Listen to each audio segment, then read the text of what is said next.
नक्सलियों के खिलाफ ऑपरेशन में सुरक्षा बलों को बड़ी कामयाबी हाथ लग रही है। 26 हमलों का मास्टरमाइंड हिडमा ढेर कर दिया गया है। इसी नक्सली हिडमा पर 1 करोड़ का इनाम था। हिडमा की पत्नी समेत 6 माओवादियों को मार गिराया गया है। आंध्र प्रदेश पुलिस और सुरक्षा बलों ने बस्तर के कुख्यात माओवादी कमांडर माडवी हिडमा को मुठभेड़ में ढेर कर दिया। 1 करोड़ का इनामी हिडमा 2010 दंतेवाड़ा हमला, 2013 झीरम घाटी नरसंहार और 2021 सुकमा बीजापुर एम्बुश सहित 26 बड़े हमलों का मास्टरमाइंड था। मुठभेड़ में उसकी पत्नी राजे समेत 6 नक्सली मारे गए हैं।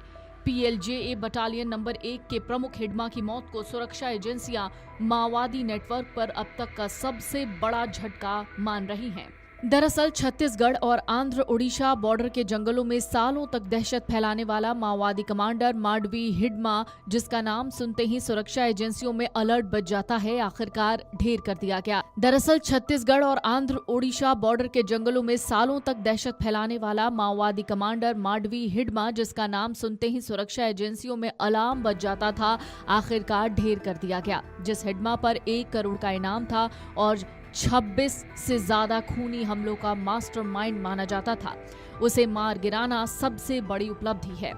हिडमा सिर्फ एक नक्सली कमांडर नहीं था, बल्कि CPI माओवादी के अंदर वो एक ऐसी रणनीतिक इकाई का नेतृत्व करता था जिसने दंतेवाड़ा, सुकमा और झीरम घाटी जैसे हमलों से देश को हिला दिया। अब आंध्र प्रदेश के मारे दुमिल्ली क्षेत्र में हुए ऑपरेशन ने उसके खौफ के पन्ने को हमेशा के लिए बंद कर दिया है।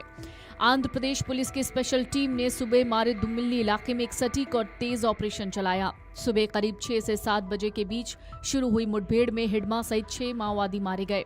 इस टेरिटरी में उसकी मौजूदगी की खुफिया जानकारी पहले से थी और पुलिस ने जंगल को चारों ओर से घेर कर ऑपरेशन को अंजाम दिया।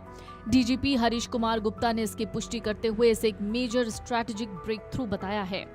हिडमा बस्तर क्षेत्र में PLGA बटालियन नंबर 1 का प्रमुख था। ये वही यूनिट है जिसे सबसे घातक और हमलावर इकाई कहा जाता है।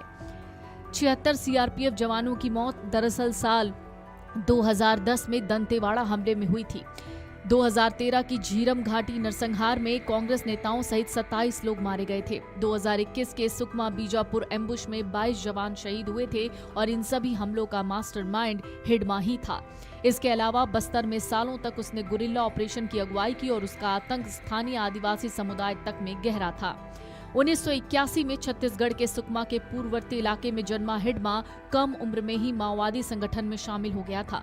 उसकी जंगल भूगोल पर पकड़, घात और एम्बुश की रणनीति और आदिवासी इलाकों में नेटवर्क ने उसे CPI की केंद्रित समिति का सबसे कम उम्र का सदस्य बना दिया। वो संगठन का एकमात्र आदिवासी नेता भी था, जिसके कारण उसे स्थानीय स्तर पर और भी ज्यादा समर्थन मिलता था।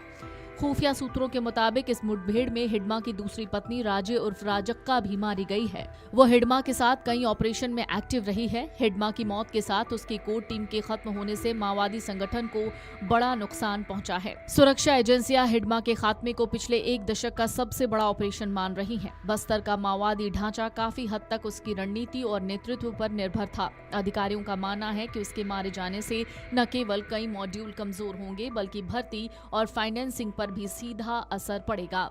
मुठभेड़ के बाद इलाके में सर्च ऑपरेशन चल रहा है। पुलिस ने मौके से हथियार, विस्फोटक और महत्वपूर्ण दस्तावेज बरामद किए हैं। सूत्रों का मानना है कि आने वाले दिनों में माओवादी नेटवर्क की बाकी इकाइयों को दबाव में लाकर बड़े ऑपरेशन चलाए जा सकते हैं। Video desk amarujala.com। अगर आप ये वीडियो YouTube पर देख रहे हैं तो हमारे चैनल को सब्सक्राइब कर बेल आइकन दबाएं और Facebook पर देख रहे हैं तो हमारे पेज को लाइक करें।